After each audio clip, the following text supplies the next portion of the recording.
Почитувани граѓани, почитувани новинари. Владата, предводена од СДСМ и премиерот Зоран Заев, продолжува со вистинска грижа за образованието и наставниот кадар. За прв пат е потпишан колективен договор меѓу Министерството за образование и самостојниот синдикат за образование и наука, на кој се приклучи и независниот академски синдикат. Со овој колективен договор, веќе од септември, вработените во високото образование ќе ги добијат покачувањето на платите за 10%, а ќе им биде исплаќен и минат труд кој само некои од установите го исплаќале досега.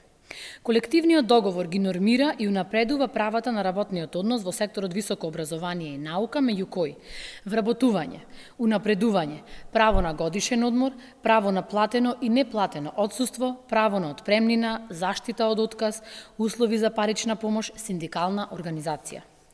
Во договорот се дефинира и начин за пресметување на платата, кој се темели на степенот на сложеност и одговорност на работното место, изразен како коефициент во однос на просечната државна плата.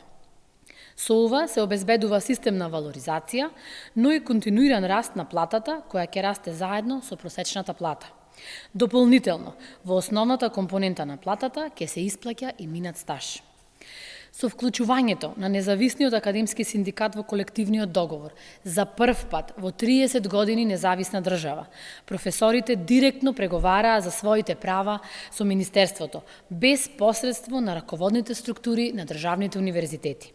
Овој колективен договор е потврда за грижата на институциите кон високото образование, но и пример за успешно партнерство меѓу Министерството и професорската фела. Како одговорна партија, продолжуваме со реализација на мерки и политики кои значат вистинска грижа за граѓаните и за наставниот кадар. Ви благодарам.